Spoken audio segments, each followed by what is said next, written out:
Okay, guys, we're continuing emotions and forces. This is part 2, and we're going to be continue explaining how to become happier on the emotional level. And in this specific course, in this part of the course, we're going to be discussing different ways that we can change the way we feel.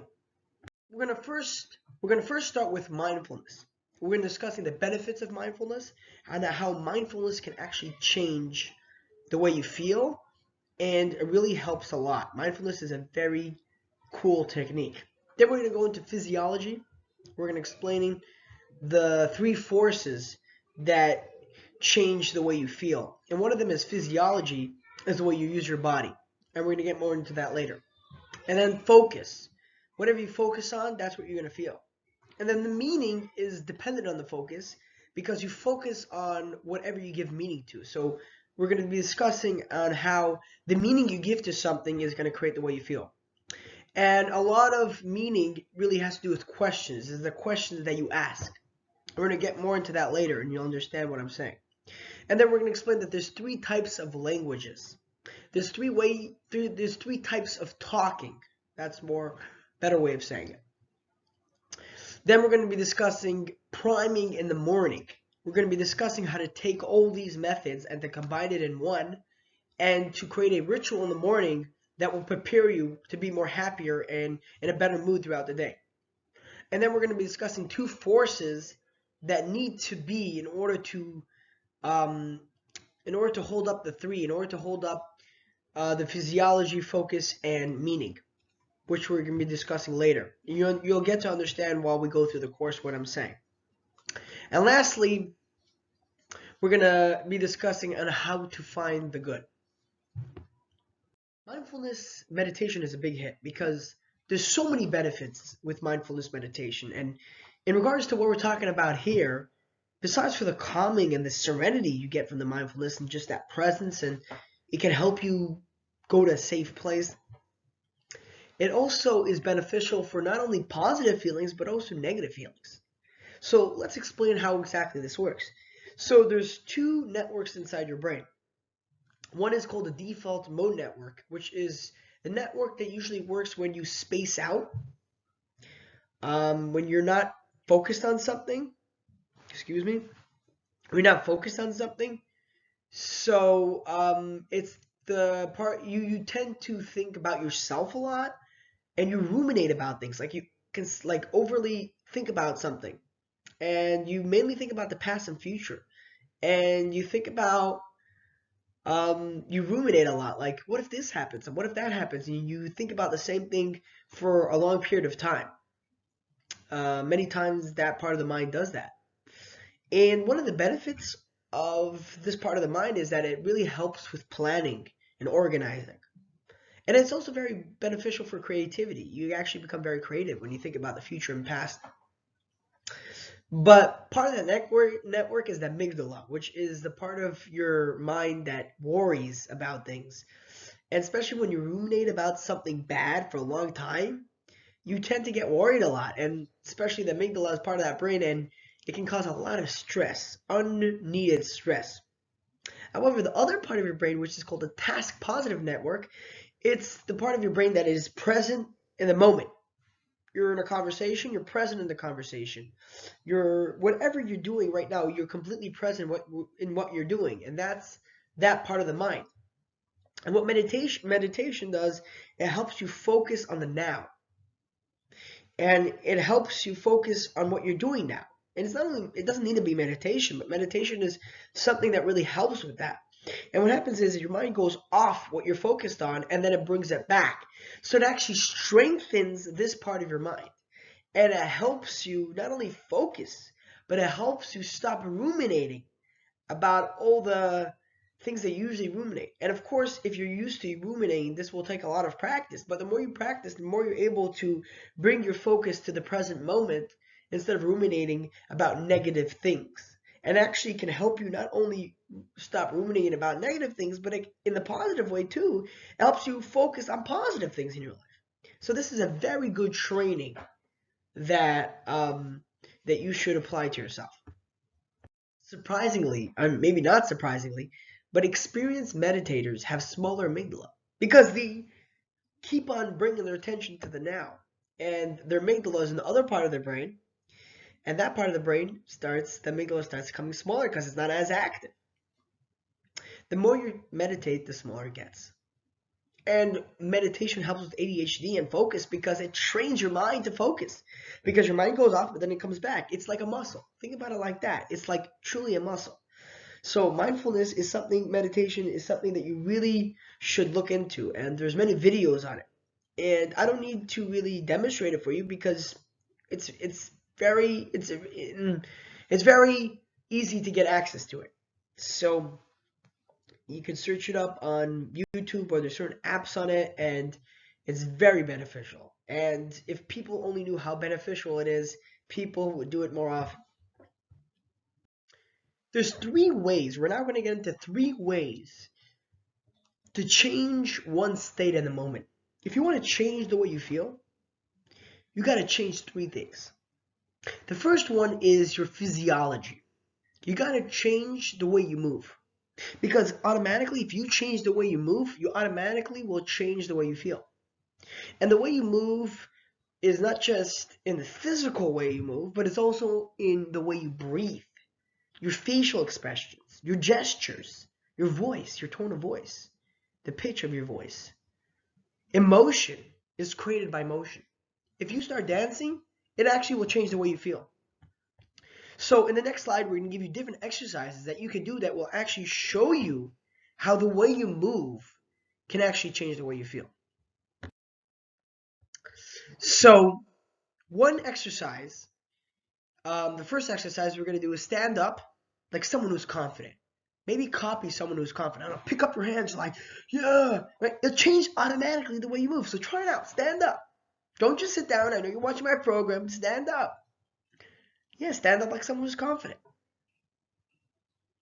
Try the second exercise. Dance while screaming, I'm amazing. Woo! I'm amazing. Try this out and see how you feel. Doesn't it make it? But now when you sit back down, you feel a little more energy and you feel more excited. Yeah? I'm amazing. It automatically changes the way you feel. Try this third exercise. Create tension. And then smile.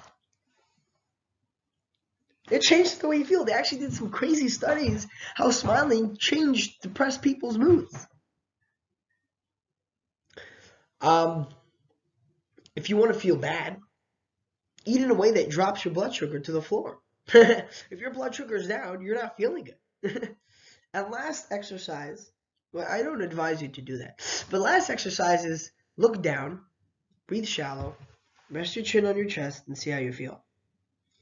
Look down, droop down, put your hands down, drop your shoulders, put down.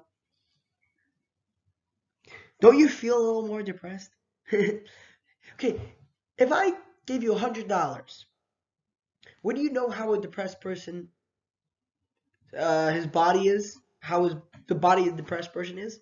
Yeah, because we all been there. Right? So try this exercise and see how you feel. So all these exercises show you how actually the way you move your body will actually create the way you feel. And the more you move around, you can create more motion. You can actually create more emotion. That's why exercise helps so much. That's why dancing can actually change the way you feel. Like, yeah, just scream up top of your lungs, and it actually changes the way you feel. And later on, we're going to give you an activity that will combine different ways to change the way you feel. But stay tuned. The second way to change the way you feel is to change what you focus on. Because whatever you focus on, that's what you're going to feel. I mean, think about it. If you focus on what you failed in the past, right, and you remember it, you're going to feel bad. If you focus on something that you're not getting, how are you going to feel? If you focus on something that did not happen and feel bad in advance, if you want, you can feel bad. You can focus on something that happened in the past and feel good about it.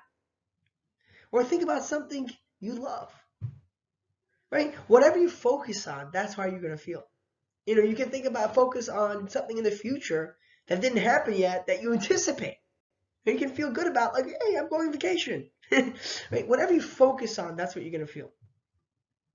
Try this out. Focus on the following 3 things and see how you feel.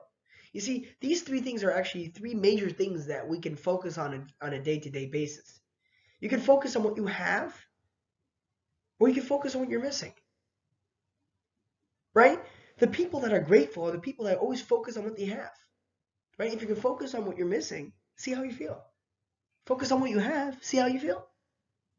Right? Try it out right now. Okay, next. Focus on what you can control and see how you feel. Focus on what you can control and see how that feels. Focus on the past, on what happened in the past. Or focus on the future and see how that feels. Focus on the opportunities that you're able to have in the future. You see, these things actually can control the way we feel. Try it out. But whatever we focused on is always determined by the meaning we give to things. Why do we focus on one thing and someone else focuses on a different thing? Even if it's the same situation.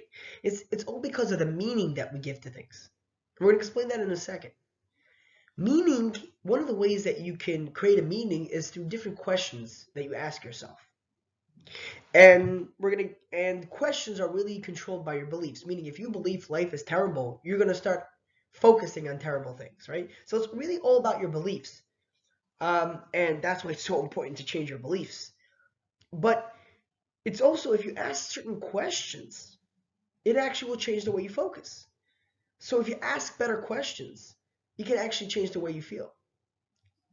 So if somebody helps you ask better questions, it can actually change your beliefs and change the way you feel. So let's jump into this and see what I mean. What else? Imagine something bad happens to you, and then you ask, or let's say someone pissed you off. I think that's a good example. Someone pissed you off, so you can ask, what else could this mean? Maybe they're stressed and they're having a bad day. Maybe that won't bother you. Maybe the person is just generalizing and doesn't really mean what they say. Maybe they misinterpreted what I said. You see, these questions can change the way we feel because we change the meaning through questions. Maybe I'm stressed and I need to take a break. Maybe this means it's a challenge. We think we know how the world is. You see, the reason why we focus on certain things is because we give certain meanings to things, which really is because of certain beliefs that we have. And the beliefs are really, our beliefs are really learned as a kid. And our kid, we don't know everything. But when we're adults, we think we know everything. We know how the world works, and therefore we have certain beliefs. And when we ask ourselves certain questions, we can start switching those beliefs and say, hey, stop believing that. Maybe there's an alternative. Give yourself that option. Let yourself not know everything. You could change the way you used to think that, this is reality. It could be that you're wrong. So that's one way that you can change your beliefs, through asking different questions. Again, the questions that we ask determine what we focus on. And the questions are really the ones that give meaning to things. Whatever you question, you can actually change the meaning of what something means to you. So if something bad happens, for example, you can ask, does it present any opportunities? So there's something bad that happens, but you can change the meaning and say, hey, maybe this means something else. Maybe this means I'm having a new opportunity. Or you can ask, what lessons can I learn and apply to the future? Right? Is there anything I can apply to the future? Maybe I made a mistake and now, hey, listen, it was terrible. What can I learn from this? Can anything good come from this? Did I develop any strengths as a result?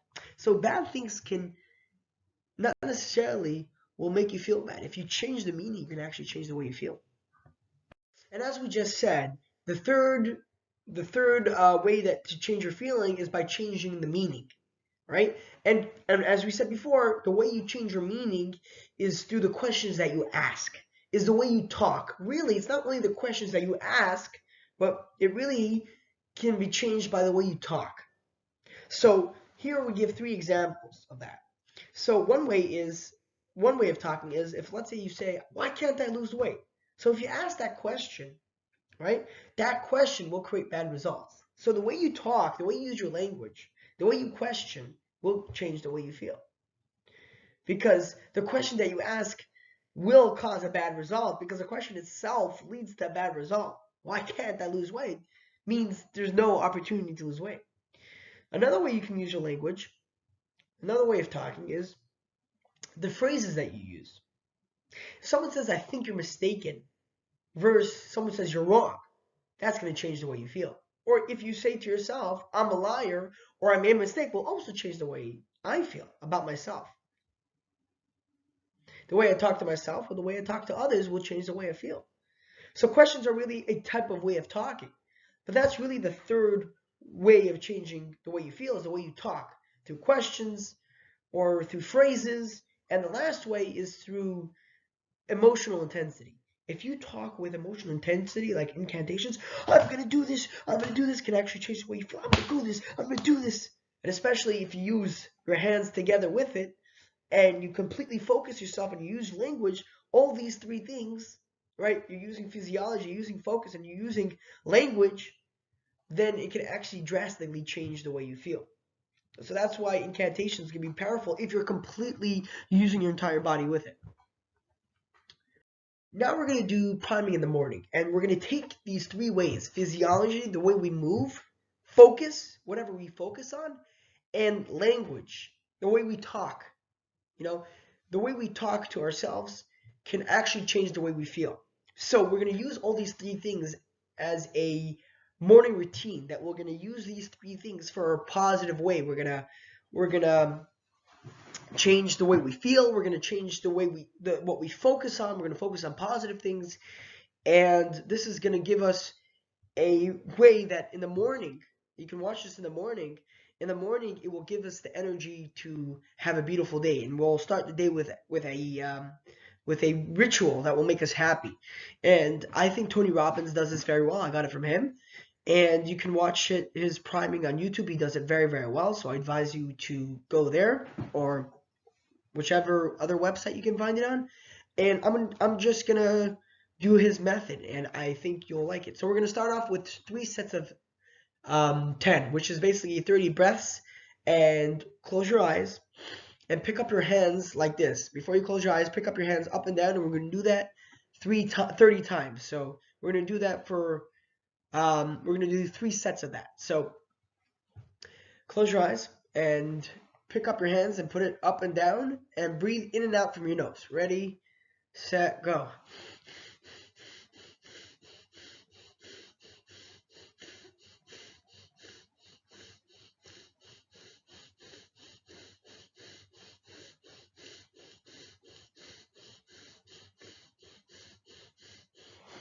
Now put your hands on keep your eyes closed. Put your hands on your legs and face your palm upwards, and see how you feel. Just notice feeling and tingling, feeling maybe some warmth. Just notice how you feel. Okay, let's try this again. 30 breaths. Ready, set, go.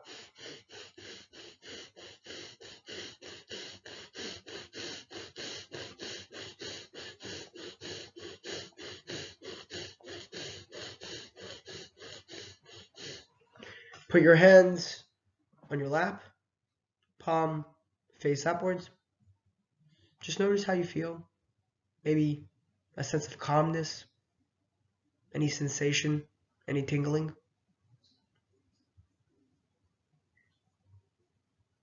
Just sit in this moment, and let's go for another round.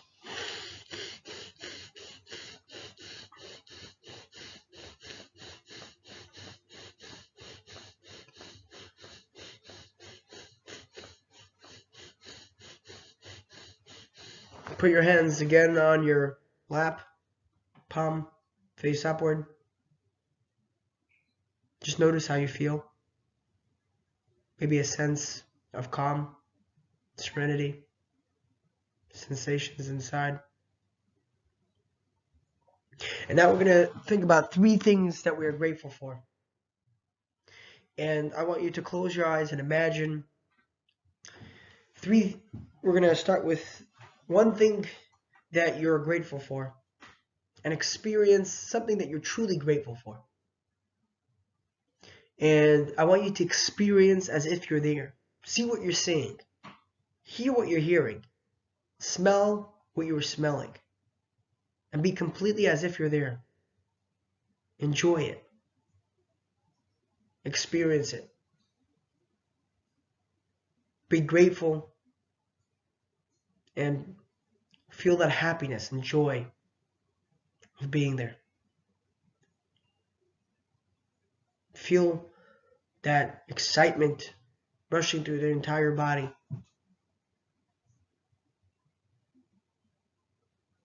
Be extremely grateful that you had such a good time. Now, think of a second moment that you're truly grateful for. Hear what you're hearing, see what you're seeing, experiencing, feeling what you're feeling. Maybe it's a moment with yourself, or maybe it's a moment with family and friends. Be grateful. Feel a sense of joy. Enjoy it. Be there.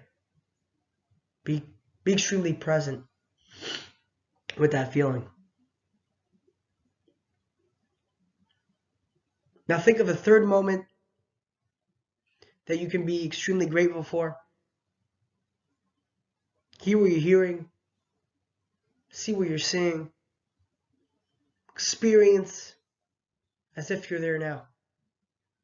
Be extremely grateful and joyous for having that opportunity, for having that amazing thing happen.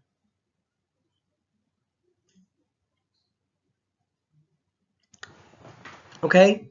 The next part is we're gonna, whatever you believe in, if you believe in God, or if you believe in the universe, whatever you believe in, imagine a white light, a blue light, a gold light coming through your head and going through your whole body, healing you, healing the best parts of you, your thoughts, your emotions, your body, your relationships, and feel that energy going through your entire body and going to the floor, and then breathe it out. Let it come in, and it heals your mind, your heart, the good parts of you, your joy, your emotions, your relationships, your spirituality, and all the good parts of you. And then bring it back to the universe or back to God. And do that for the third time, a final time, and bring that energy into you, healing the best parts of you. Any part of your life that needs healing, and strengthens the good parts of you, your love, your kindness, your gratefulness, your amazing soul, and bring that light out. And now take in that light again and bring it to your heart, and put your two hands on your heart and send love to the world, wishing and praying for them that things should go well, that they should be happy, healthy, that they should have what they need in life. If they have kids, may the kids become easy. May the kids have a good connection with the parents. Or just send love to the world. Help the poor people in the world. Send love to your family, to your friends, and to even strangers.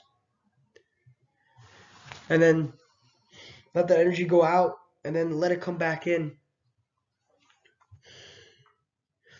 And spread that energy to the world, and just send love to the world. Okay, now let's do 3 to thrives. Now think of 3 goals that you see as done. So first think of one goal that you plan on doing. It can be 6 months from now, a year from now, and see it as done. See it as any goal that you have, see it as already done. And enjoy it. Imagine you're there celebrating. Feel how you feel. Imagine as if it was already done. Enjoy it. Be grateful for the fact that you were able to do this. Now think of a second goal that you want to accomplish. It can be in a week, it can be 6 months, it can be any amount of time. Close your eyes and experience as if you're already accomplished it. And be happy and grateful that you're able to make it through and finally get to this moment. Then think of a third goal that you want to see us done. It can be in a week, a month, a year. Close your eyes and see yourself already done the goal. It's already over. You're celebrating. Enjoy it. Be grateful that you had this opportunity. Now, think of a moment that you're proud of. And think of another moment in the past, a moment of real happiness and joy. And dream about in the future, a moment that you dream of happening. A good moment. And now stand up. I want you to stand up, lift up your hands and feel the energy. And be extremely grateful and extremely happy that you had this opportunity, that be extremely happy that you have all these moments of gratefulness, and feel the warmness within you, and feel the real you, feel the energy inside of you. This is the real you. And now you can sit back down and open up your eyes again. And this is a really cool exercise that can actually help with starting off your day off with good feelings, and it can actually change your day and change your year. So I hope you enjoyed this exercise. Now, you want to change the way you feel, right? You want to change all these things. But if you don't have a goal in life, if you don't see, if you have no purpose, you have no goal, you're not going for something in life, then you won't change the way you feel. Because you need to have a future that's compelling. You need to have a future that you say, I want. And you need to say, I want to accomplish this. I want this. And you need some type of future, because if you don't have a future, you're not going to want to change the way you feel. So it's very important to be able to have goals in life. And a goal that is compelling, that it's like life's worth living. And the second thing that stops you from changing the way you feel might be identity. If you identify yourself as a depressed person, then you're never going to change the way you feel. If you identify yourself as a loser, or as somebody that can't make changes in your life, then you're never going to change. And the only real way to change your identity is by changing your standards. If you say, no more, I'm enough with this, I don't want to live this life anymore, and you say, no, that's it, it's enough.